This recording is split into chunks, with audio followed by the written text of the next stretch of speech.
Nah, kalau dari digital sendiri, kalau dari media sosial, apa yang bisa Anda jelaskan soal awal kemunculan simbol bendera One Piece ini sampai akhirnya ramai di media sosial dan akhirnya juga eh, tercetuslah kemudian terwujudlah di dunia nyata begitu ya. Banyak sekali pengibaran bendera One Piece di menjelang HUT ke-80 Republik Indonesia.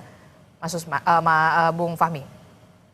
Jadi kalau kita lihat sebetulnya kan jauh sebelum bulan Juli, kan ramai kan bulan Juli kemarin Mhm. di media sosial. Sebelum itu kan sudah cukup ramai di kalangan sopir.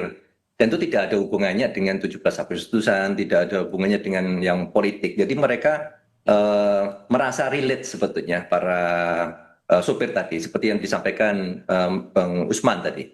Bagaimana mungkin dia dapat masalah di jalan, soal kondisi jalan, soal macet dan lain-lain.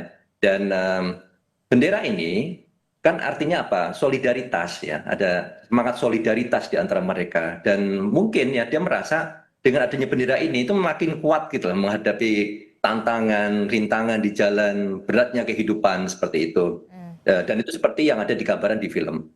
Dan itu belakangan kemudian rame di media sosial. Kenapa? Kan pas kebetulan menjelang 17 Agustusan. Biasanya kan mereka biasanya itu mengibarkan bendera merah putih. Kemudian ada netizen yang bilang, dulu merah putih, sekarang diganti, bukan diganti sebetulnya. Sekarang yang berkibar adalah bendera Joli ini kan gitu. Nah, dari sinilah kemudian mulai ada relate sambungan antara bendera ini dengan 17 Agustusan. Media sosial rame, kemudian direspon. Ya, sayangnya respon pertama dari pemerintah seperti yang disampaikan Bang Usman tadi, itu cenderung seperti apa ya, menilai ini sebagai makar ya. Nilai sebagai makar. Tidak melihat esensinya seperti apa. Langsung pokoknya ini makar, ini sesuatu yang harus diluruskan, tidak sesuai dengan undang-undang dan lain-lain. Nah, hal inilah yang kemudian menyebabkan resistensi itu makin meningkat.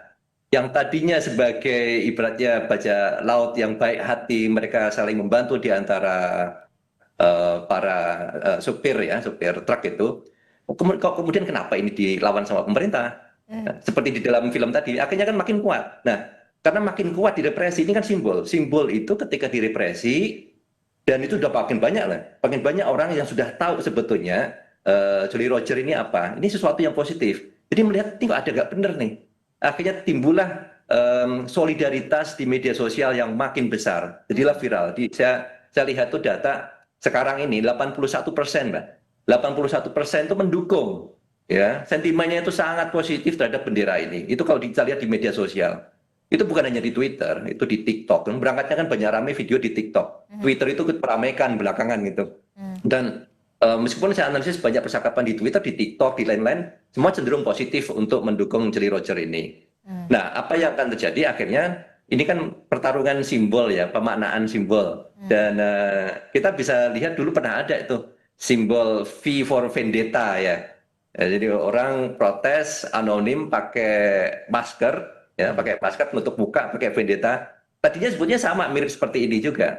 Ekspresi seni yang kemudian oleh pemerintah itu secara internasional beberapa negara melihat ini sesuatu yang harus dilawan. Malah akhirnya menjadi simbol perlawanan internasional. Gitu. Aha. Iya, ini yang perlu kita hati-hati juga ya, karena simbol itu nggak bisa direpresi. Simbol itu bisanya tuh diresapi, dipahami maknanya seperti apa. Ketika direpresi, oke misalnya di jalanan tadi kan ditutup ya, itu bisa udah muncul itu saya lihat tuh di TikTok juga. Mereka menggunakan apa? Artificial intelligence, menggunakan AI, generate pakai AI.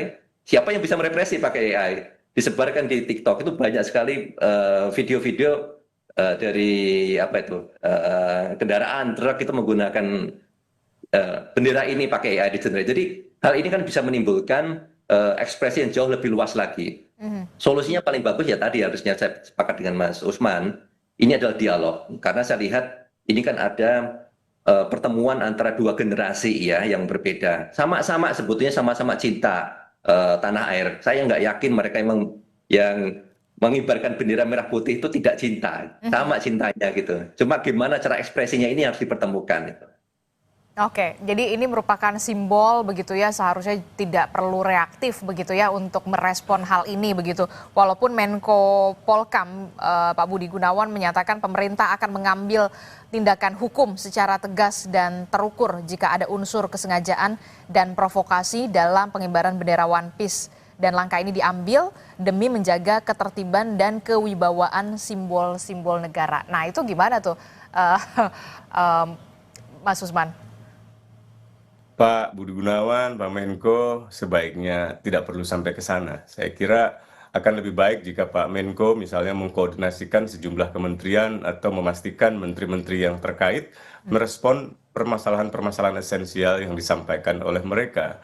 Dari mulai warga biasa, para sopir truk, atau generasi muda yang seringkali mengeluhkan berbagai kondisi Republik ini.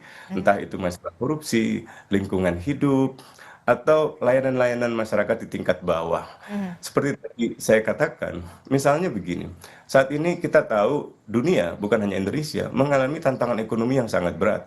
Jumlah pengangguran tiba-tiba meningkat tajam. Orang yang kehilangan pekerja di Inggris dalam beberapa bulan terakhir 100.000 orang. Di Indonesia sampai bulan Mei menurut Serikat Buruh sampai 70.000, 80.000 orang. Nah, apa yang bisa dilakukan oleh pemerintah bersama masyarakat? Yang kedua, layanan-layanan misalnya di pelabuhan untuk para supir truk yang seringkali mengalami pungutan. Bagaimana caranya misalnya menteri terkait, katakanlah Menteri Perhubungan, atau misalnya Kapolri misalnya, bisa menertibkan hal-hal seperti ini. Sehingga dalam 1 pekan ke depan atau dalam 2 pekan ke depan atau pada tanggal 17 Agustus, para supir itu dengan bangga mengatakan, tidak ada lagi pungutan itu. Terima kasih Pak Menko, terima kasih Pak Menteri. Misalnya seperti itu.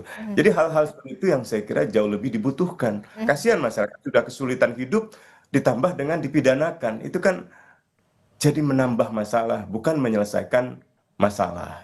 Oke, di media sosial juga kan ternyata Mas Fahmi respon-responnya juga beragam, bahkan dibalas dengan publik dengan menyebarkan gambar Wakil Presiden Gibran Rakabuming Raka yang ternyata juga pernah menggunakan pin berlogo One Piece sebelum dilantik pada 20 Oktober 2024. Gibran ini mengenakan pin berlogo One Piece saat silaturahmi di Desa Bersatu pada 19 November 2023, kemudian ada deklarasi pemilu damai di 27 November 2023, dan ada juga saat debat Cawapres pada 21 Januari 2024. Anda melihatnya gimana nih, jadi balas-balasan begitu kalau di media sosial, kemunculan One Piece ini? Jadi itu kan gambaran anak muda ya, seperti itu yang benar. Ya, dan itu relate banget dengan anak muda sekarang ketika mereka mengekspresikan One Piece. Mereka tahu banget itu simbolik One Piece itu seperti apa, perjuangannya mereka seperti apa. Makanya itu dipakai oleh Gibran kan pada saat sebelum debat, pada saat debat dan seterusnya. Karena itu sangat positif. Itu seperti simbol ya. Ada satu gambar kecil saja, simbol itu menariknya. Gambar kecil, nggak usah kita banyak bicara. Di situ menyampaikan pesan apa? Ini kita lagi berjuang melawan ketidakadilan, korupsi, dan lain-lain. Seperti itu yang kalau Mas Usman bilang tadi, bajak laut yang baik hati, ya kan ekspresinya itu. Dan itu pada saat Pilpres kemarin itu menarik perhatian anak muda. Mereka sangat relate, ini bagus ini. Kita punya calon wakil presiden yang ngerti banget. Nah makanya ketika mereka katakanlah mengikuti wapresnya, kok sekarang dianggap sebagai makar, makanya ini kan jadi kontradiktif. Makanya jadi kita perlu melihat ada cara berpikir ini ya, saya coba promote juga di media sosial.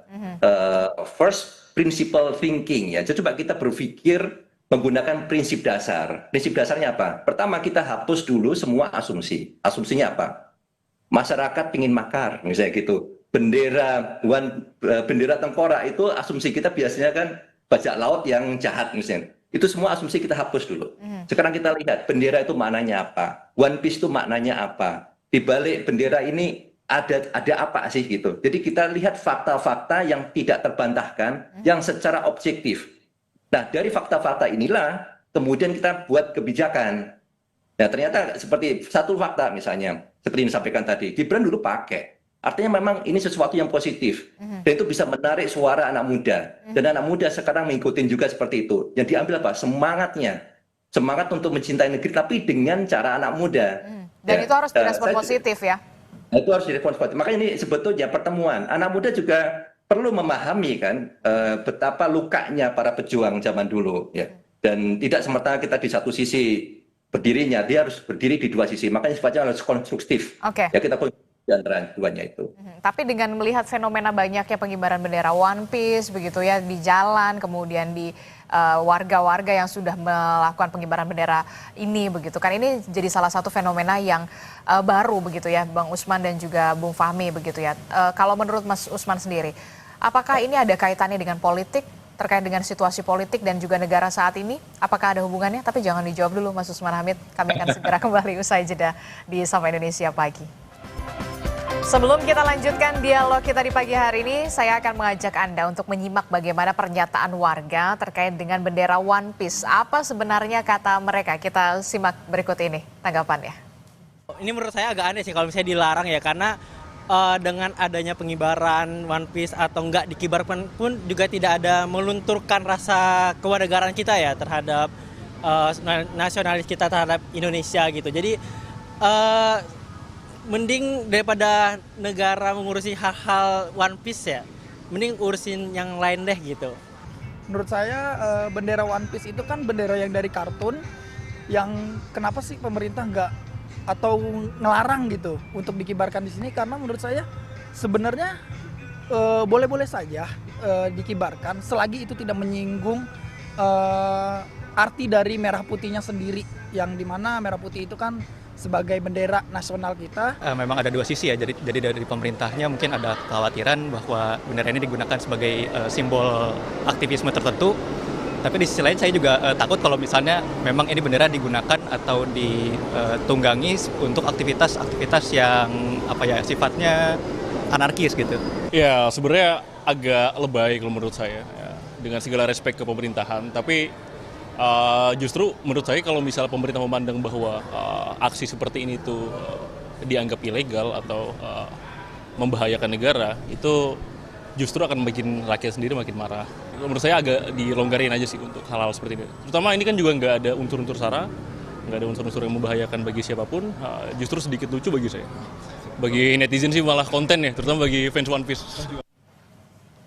Ya, kita masih membahasnya soal bagaimana ribut soal pengibaran bendera One Piece jelang hari ulang tahun kemerdekaan ke-80 Republik Indonesia.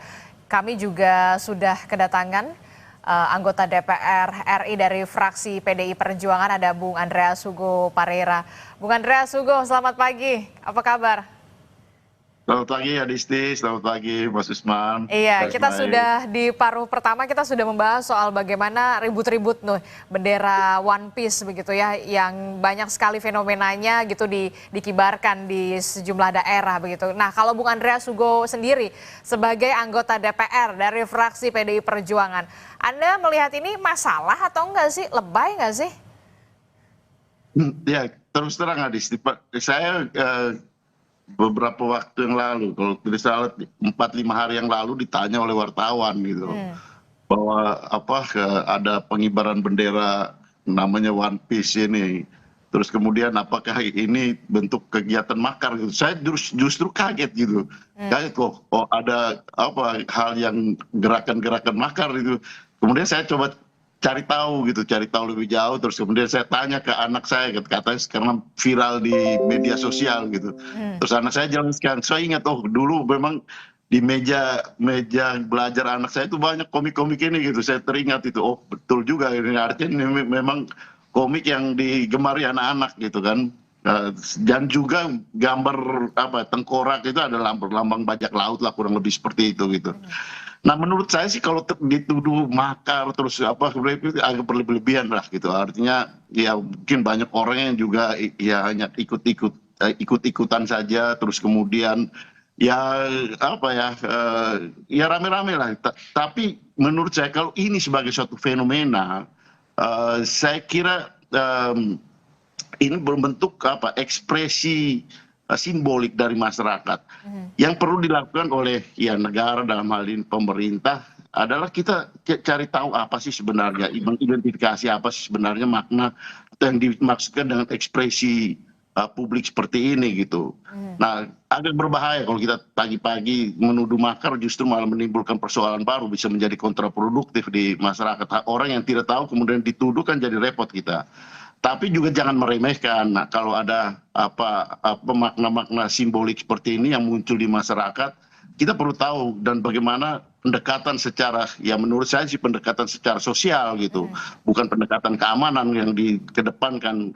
Pagi-pagi sudah melakukan pendekatan keamanan, kemudian menuduh tindakan makar dan yang lain-lain, yang menurut saya tidak pas untuk ya memberikan ruang publik untuk berekspresi gitu. Kurang lebih seperti itu menurut saya. Oke, jadi menurut Anda agak berlebihan ketika kemudian direspon ini sebagai upaya makar dan juga untuk memecah belah bangsa begitu. Ini menjadi simbol berekspresi warga begitu ya, yang harusnya menurut Anda bagaimana kemudian pemerintah harus merespon ini fenomena yang kemudian baru saja muncul begitu ya sejak bulan Juli begitu. Bagaimana pemerintah harus merespon ini, jangan sampai kemudian ada kesan reaktif begitu dari pemerintah. Ya, kalau ini dilihat sebagai suatu fenomena sosial, kita perlu ada cara untuk metodologi secara sosial untuk mengidentifikasi, menelusuri, mengetahui lebih jauh apa sebenarnya fenomena ini gitu.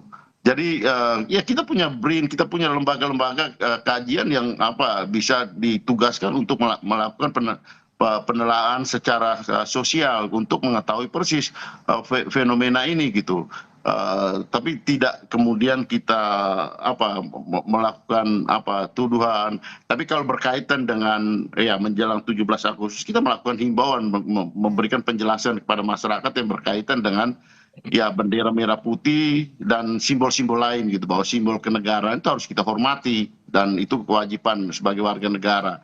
Tapi kalau hal-hal ekspresi simbolik yang lain ya silakan, tapi dipisahkan dari simbol-simbol kenegaraan.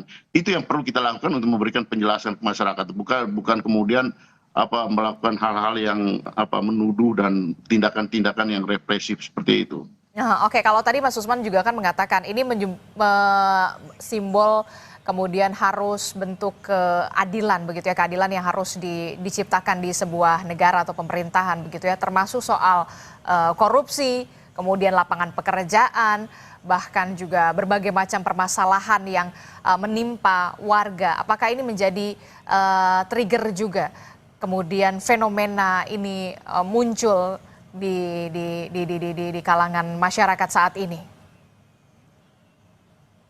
Ya, sebenarnya semua lapisan masyarakat sekarang ini merasakan ada masalah yang cukup serius gitu. Yang baru misalnya untuk menengah, rekening-rekening yang dibekukan hanya karena tidak ada transaksi. Saya sendiri kenal rekening saya misalnya di Bank Mandiri itu diblokir. Saya tanya kepada kepala cabang ini kenapa? Oh, PPATK yang memblokir. Loh, PPATK itu kan Badan Intelijen Keuangan. Namanya Badan Intelijen Keuangan, tidak boleh dia melakukan pemblokiran kecuali dengan izin pengadilan, misalnya gitu. Jadi itu satu. Yang kedua, tadi kita bicara anak muda. Beberapa hari lalu Al Jazeera memberitakan ada 44 juta anak muda yang kesulitan untuk mendapatkan pekerjaan. Sebagian besar itu sarjana misalnya. Jadi saya kira mereka ingin mengekspresikan juga apa yang mereka rasakan hari ini, kesulitan ekonomi, mencari pekerjaan, berjualan, atau misalnya mendapatkan layanan kesehatan yang dibutuhkan, pendidikan, perumahan, dan seterusnya. Bahkan prajurit-prajurit TNI misalnya juga sekarang bertanya-tanya, mengapa perumahan yang dijanjikan justru tidak berjalan dengan baik gitu, kemana uangnya? Jadi saya kira banyak sekali keresahan masyarakat yang sekarang ini berkembang yang harus direspon oleh pemerintah dengan hati-hati. Tadi saya setuju dengan Pak Andreas. Jadi jangan berlebihan, tapi juga jangan menganggap remeh. Jangan berlebihan artinya nggak perlulah menganggap itu makar sehingga harus dipidana atau didatangi aparat militer. Aparat militer kan bukan penegak hukum. Polisi juga nggak perlulah karena tidak ada pelanggaran hukum pidana di sini. Yang kedua, jangan menganggap remeh, maksudnya jangan mengabaikan, harus dengarkan apa sih yang jadi kritik mereka gitu. Jadi sekali lagi ini adalah ekspresi metaforistik, alegoris atau simbolik yang memang punya makna yang dalam dari masyarakat yang sangat membutuhkan respon lebih bijaksana dari pemerintah. Bung Andreas, apakah Anda setuju ini merupakan bentuk keresahan dari masyarakat yang kemudian harus direspon begitu ya, harus didengarkan begitu aspirasi dari masyarakat ini soal bagaimana korupsi yang kemudian makin merajalela, lapangan pekerjaan kok ya makin sedikit saja begitu, belum ada terlihat upaya pemerintah begitu. Apakah ini juga jadi salah satu bentuk keresahan masyarakat sampai akhirnya fenomena ini muncul dan juga ramai di masyarakat, Bung Andreas?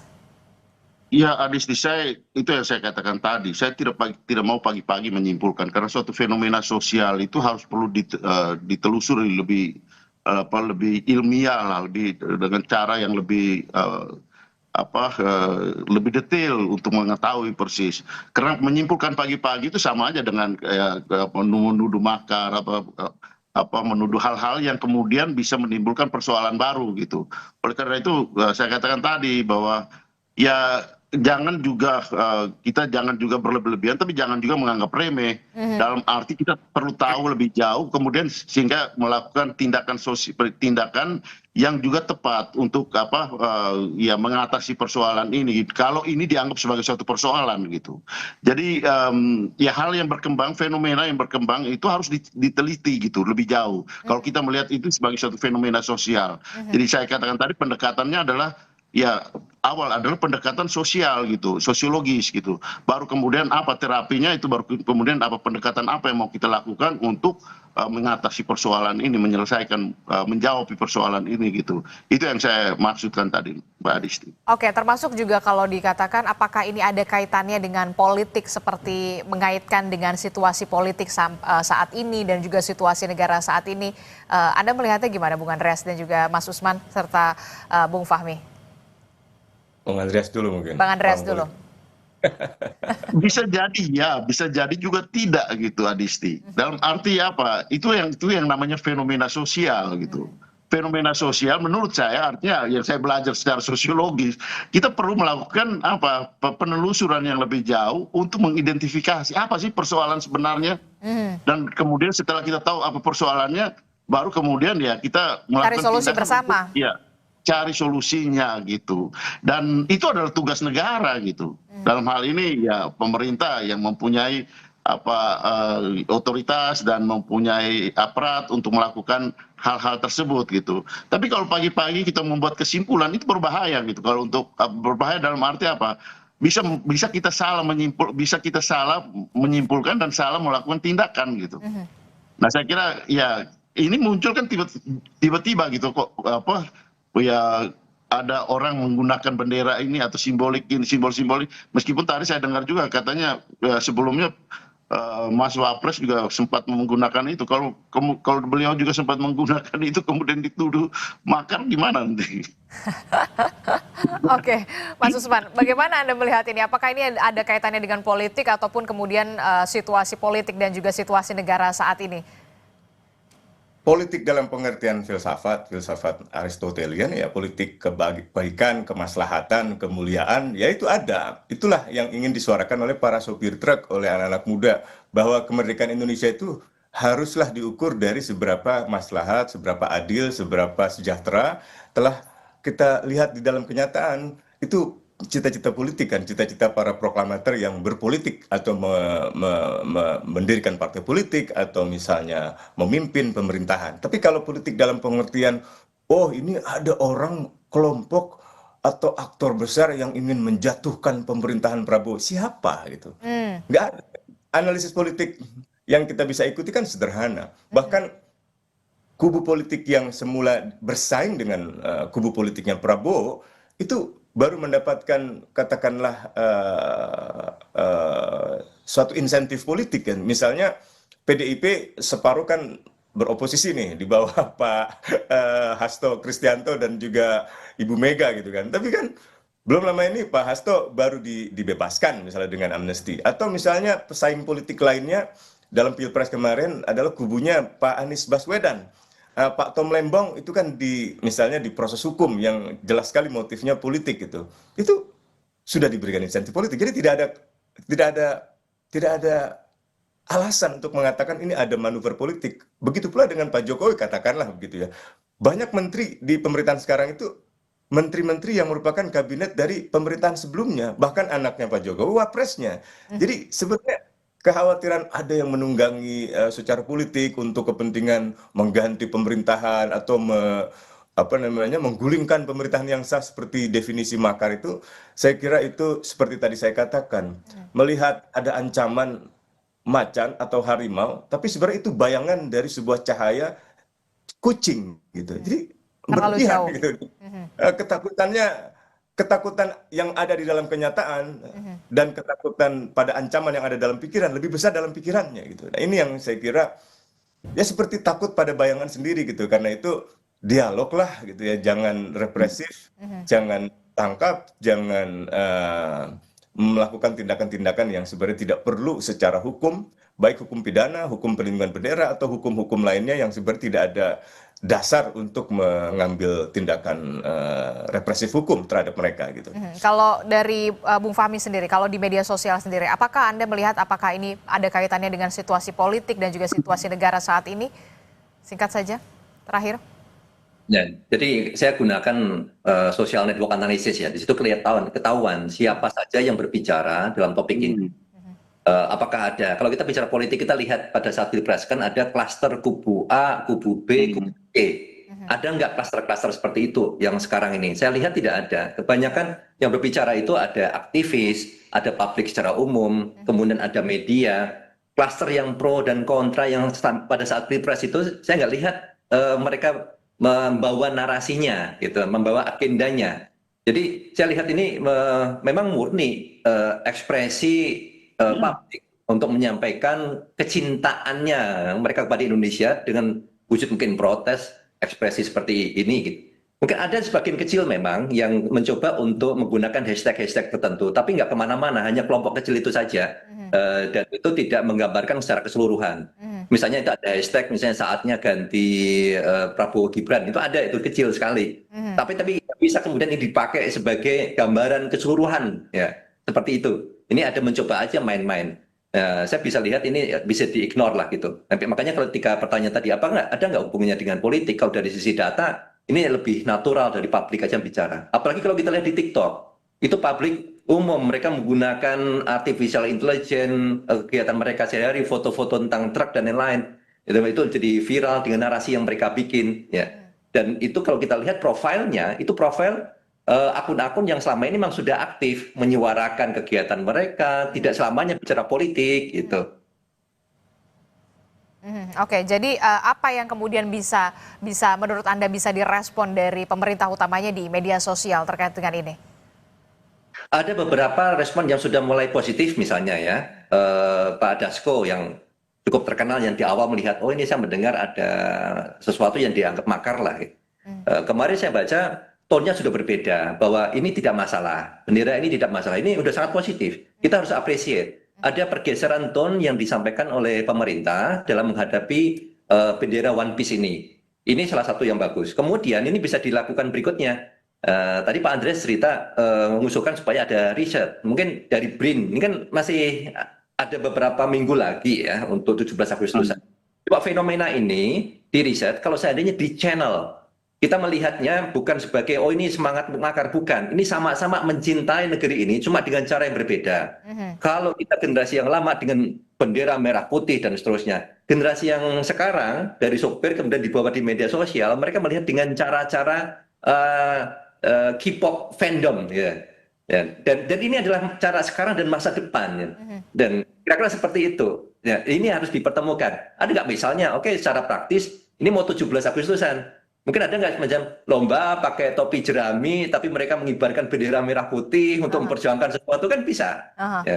Banyak pertemuan antara dua generasi ini, ide-ide ini bisa kita pertemukan. Channelingnya apa? Sama-sama untuk mencintai negeri ini. Oke, jadi paling tidak harus direspon positif dulu, kemudian jangan reaktif dulu, dan harusnya lebih direspon juga secara kreatif begitu ya. Apa sebenarnya didengarkan dulu, apa sebenarnya menjadi aspirasi atau keinginan dari para masyarakat kita, sampai kemudian ada fenomena semacam ini, dicarikan solusinya bersama oleh pemerintah selaku otoritas yang paling kuat di negeri ini. Terima kasih founder Drone Emprit yang juga pengamat media sosial Bung Ismail Fahmi sudah bergabung bersama kami. Kemudian ada Direktur Eksekutif Amnesty International Bang Usman Hamid dan juga ada anggota DPR dari fraksi PDI Perjuangan Bung Andreas Hugo Parera. Terima kasih Bapak-bapak, sehat selalu. Assalamualaikum. Waalaikumsalam. Waalaikumsalam.